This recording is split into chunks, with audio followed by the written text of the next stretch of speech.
Jehona e misionit tashmë të përfunduar me sukses Artemis 2 vijon më 11 prill, dëshmuam se si dhe kapsula Orion ranë oqeanin pajësor, duke sjellë në shtëpi 4 astronautët në gjendje mjaft të mirë fizike, duke konkluduar të gjitha elementet e rëndësishme të rrugtimit në anën e largët të hënës për të rikthyer dhe në sipërfaqen e tokës. Por vijojnë në fakt edhe diskutimet për Artemis 3, Artemis 4, planet e NASA dhe agjensive të tjera në të gjithë botën për të dërguar njeriu në hapësirë, por edhe në aspektet komerciale. Lidhje me këtë, do të kemi një komunikim të drejt për drejt me inxhinierin fizikant Erman Mertenika, cilin e falenderoj për prezencën e tij në ekranin e ABC News.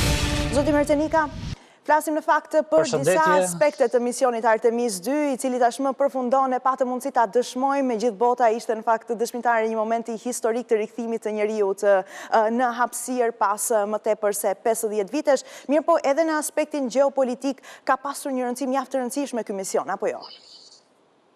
Në rast parë përshëndetje njërieta që janë pranë jush në ABC News. Artemis 2 është një mision fantastik, domethënë që u ndërmor nga agjencia më e madhe globale amerikane NASA, e ngritur në Kennedy Space Center. Domethënë imagjino pas më shumë se gjysmë shekulli arriti që të realizonte pikërisht pra lëvizjen rreth trajektores së hënës. Pra rreth orbitës së hënës realizonte një trajektore.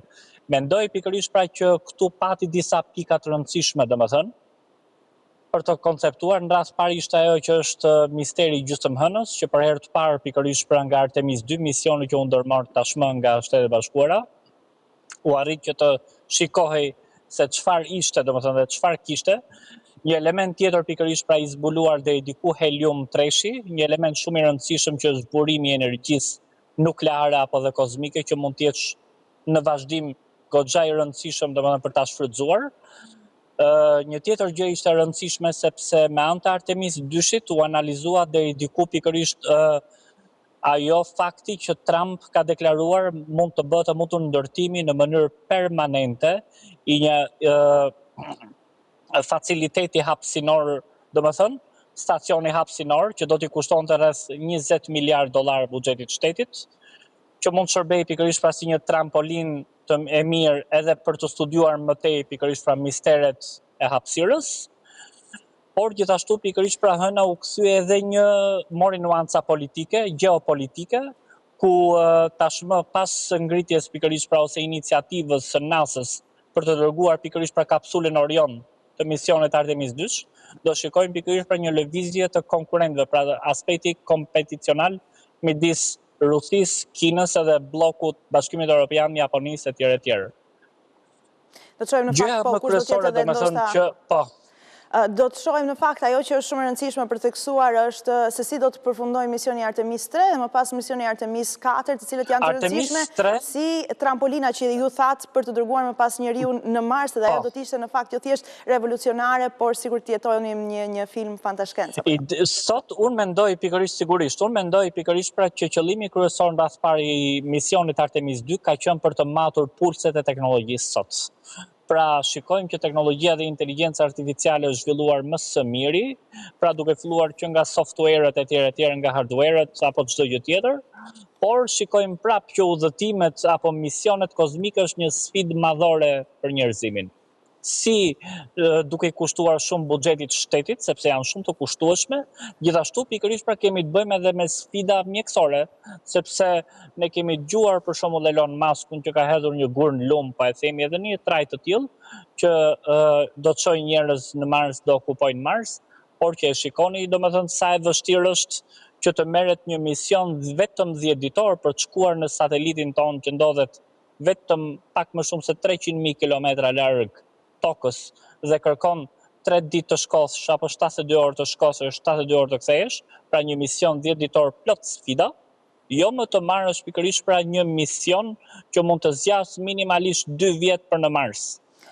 Pra, jo që ne do kuptojmë se ne kemi teknologjinë për të lehtësuar një rrugtim drejt hënës, por ndoshta nuk jemi në atë fazë që mund të arrijmë të realizojmë një mision drejt Marsit. Teknologjia jonë toksore është një teknologji që nuk mund të eksplorojë makrobotën, domethënë. Po ta shikojmë në një farë mënyre natën, ato yje që shikojmë, ato mund të jenë planet apo dije të tjerë që mund të jenë miliona apo miliarda kilometra larg, që është e pamundur pikërisht pra që shkenca dhe teknologjia astronomike sot, do më thënë në tokë të ndërmarrë iniciativa apo misiona afatgjata që do t'i kushtonte minimalisht 2 vite, por ndërtimi pikërisht pra i facilitetit apo i stacionit permanent, do më thënë stacionar në hënë, do t'i letoj dhe i diku pikërisht pra agjencisë të kërkimit kozmik, pra NASA-s, do t'i ofroj mundësim për të bërë studime akoma të mëtejshme në hapësirë. Jemi rrugës për edhe eksplorimin të mëtejshëm të hapësirës. Do doja të ndalesha në një tjetër fakt. Po ta shikojmë, i kushtoi buxhetit të shtetit, do me thënë vetë të misionit thjetitor i kushtoi gati $5 miliardë, ndërsa që nga viti 2012 që ishe planifikuar, do me thënë një rrugtim i tillë, deri në 2026 nuk kushtoi gati $100 miliardë. Pra e shikoni çfarë lloj peshe ka si në aspektin, do me thënë është shumë i kushtueshëm të ndërmarrë shëtime të tilla, gjithashtu ka dhe shumë sfida.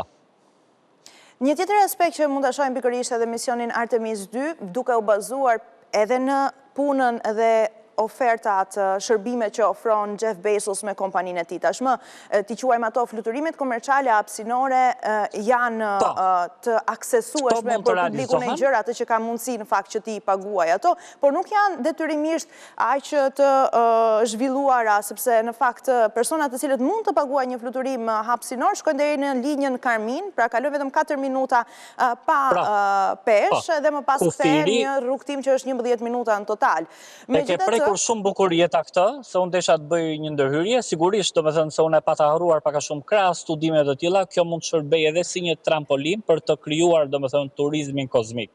Por turizmi kozmik do me thënë ne kemi dëgjuar edhe për një kompani amerikane në formën e një startupi që mendohet të hapi një hotel në hënë, pra kjo kompania Giriu Space, është arrir, po jo tashmë, mbas një farë kohe do me thënë. Pasi Artemis 3 të zbresi në hënë që të bëj studimet e mineraleve etj. Por për të realizuar turizmin kozmik, sigurisht, turizmi kozmik për të ngjitur pikërisht pra jashtë planetit blu është arrir, sepse mjafton thjesht, do me thënë, targeti kryesor janë miliarderët, gjëja kryesore që mund përmendim, dhe do ishte fantastike fare që të shikoje planetin blu jashtë orbitës. Po sfida më e madhe është ajo që ne e përmendëm, do të thënë Kármán line, që është kufiri maksimal i atmosferës, pra energjia më masive që shpenzohet miliona karburant për të dalur pikërisht në gravitetin minimal ose në gravitetin zero. Ajo është po. Një tjetër gjë shumë interesante, se unë e kam ndjekur këtë dhe me anë të një aplikacioni që dhe NASA e kishte lançuar Artemis 2 Tracker në kohë reale, do me thënë, po të shikoje pikërisht në këtë faqe gjatë gjithë trajektorës që kishte bërë kjo kapsul, kishte dhe meteor të cilët aktualisht edhe qarkullonin në atë trajektore. Por, unë dua të rikthejmë përsëri misterit të gjysmëhënës, sepse hëna u kthen pikërisht pra tokës të njëjtën faqe. Pra arsyeja që 27 ditë rrotullohet rreth vetes hëna dhe 27 ditë rrotullohet në një orbitë rreth tokës. Kjo është arsye që u kthen tokës në njëjtën faqe dhe gjysmëfaqja që ishte e mistershme apo e fshehtë kishte prezencë të shumë kratereve, që tregonte, domethënë, që tregonte pikërisht shenja goditje nga meteorët apo asteroidë të ndryshëm. Edhe do të presim në fakt nëse do të zhvillohet edhe ky turizmi kozmik, do doja gjithashtu të shtoja se edhe presidenti amerikan Donald Trump postoi në rrjetin e tij social Truth Social një imazh me intelegencë artificiale se do të kishte një hotel të mundshëm Trump në satelitin e tokës në hënë, nuk e dim se në cilën anë, atë të largëtën apo atë që shohim në zonat do të vendoset, megjithatë në formën e batutës, patjetër edhe ndoshta edhe në shprehjet e synimet të tij, presidenti Donald Trump e bën këtë postim në fundjavën e Pashkës ortodokse. Mirë po, si thamë edhe pak më parë, turizmi kozmik është i mundur, por nuk është i afërt, sepse kushton tepër patjetër që të realizohen edhe këto misione të jashtëzakonshme. Ne pam Jeff Bezosin, domethënë konkurentin kryesor të Elon Musk, se unë dua ti përmbledh si për batut këto treshja e teknologjisë, treshja e pionerëve të teknologjisë, shokët e Trumpit. Domethënë Elon Musk, Jeff Bezos dhe Bill Gates, është e mundur çoj një grup vajzash këtë i perin bashkë me të dashurën e vet, çdo kush dhe dëshiron të një udhtim të tillë për të parë mrekullinë e planetit blu, edhe për të kuptuar Ishte një më mision, tepër 11 për të krijuar minuta që një ishte koncept. mjaft reklamues për të gjitha shërbimet e Blue Origin, që është edhe kompania e Jeff Bezos. Madje edhe një deklarim shumë interesant që sepse njëri nga këto astronautët, sepse kuptohet, domethënë ekuipazhi ishin 3 astronautë amerikanë dhe një kanadez, njëri nga ato astronautët kishte thënë që jemi me fat që jetojmë në tokë. Dhe ishin çuditur pikërisht pra nga qëndrimi pezull i planetit, domethënë është pending, është diçka domethënë që po ta shikosh janë mrekullirat e makrobotës. Shumë shkurt në fakt do të flisim edhe për një temë që është shumë e gjerë, unë e di që ndoshta nuk le të themi përmbledhet në pak sekonda apo qoftë edhe pak minuta, por ky mision Artemis 2 ngriti ato pikpyetjet e përhershme, ato që shkenca i ka dhënë përgjigje, mirë po jo detyrimisht janë të prera me thikë dhe e zeza mbi të bardhë dhe përpasoj krijohen edhe shumë teori konspirative në bazë të pikpyetjeve të mbetura pa përgjigje.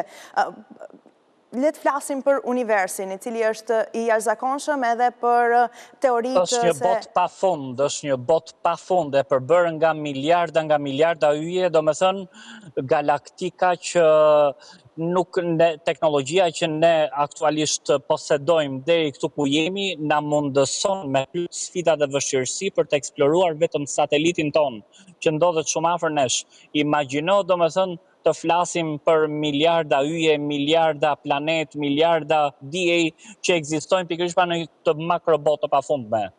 Por, deri diku, unë e përmenda, domethënë që hëna mund të jetë një trampolinë e mirë për të avancuar studimet astronomike, pra astronomia dhe fizika dhe astrofizika. Pra, por që kjo na ka nxjerrë edhe këtë, sepse ka pasur skeptik edhe në kohët e sotme që thonë toka është shesh, është nonsense, që në kohën e Galileot me anë të teleskopëve është vërtetuar që toka është rrumbullakët. Pra heliocentrizmi. E që njeriu nuk ka shkuar në hënë, e që nuk e u realizua ky mision, por ishte në fakt me green screen, shumë qarkullojnë online në fakt. Shumë vërtet. Por që të eksplorosh, domethënë, edhe që kjo ka nxjerrur një argument shumë të rëndëmirë që ne nuk jemi të vetmit në gjithësi. Sepse në këtë mega univers që është, në këtë makrobot që është, dhe që teknologjia jonë shumë bukur, domethënë po bën maksimumin me plot sfida deri në hënë, që do të thotë ne nuk arrim dot të shkojmë edhe në planetin më të afërt që është Marsi, kjo nxjerr pikërisht pra logjikën që ekzistojnë edhe qenet të tjera në univers. E megjithatë për një gjë është e sigurt, neve mund të jemi dëshmitar për gjatë edhe jetës sonë të hoteleve në satelitin e tokës, të cilat mund të shkojnë deri në $1 milion nata, do të presim nëse do të ndodhe, ndoshta do ta komentojmë sërish së bashku.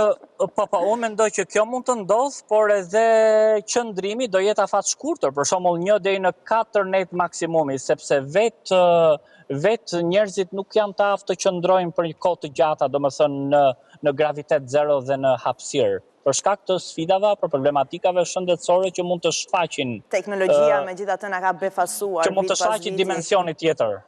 Sigurisht. Teknologjia na ka befasuar, neve tashmë jemi duke jetuar në epokën e inteligjencës artificiale, ndoshta do gjej zgjidhje për këtë e për shumë çështje tjera. Zoti Martenika, unë ju falenderoj shumë për prezencën tuaj në faqe 4. Ishte një kënaqësi e madhe jeta që isha pranë jush në ABC News. Faleminderit.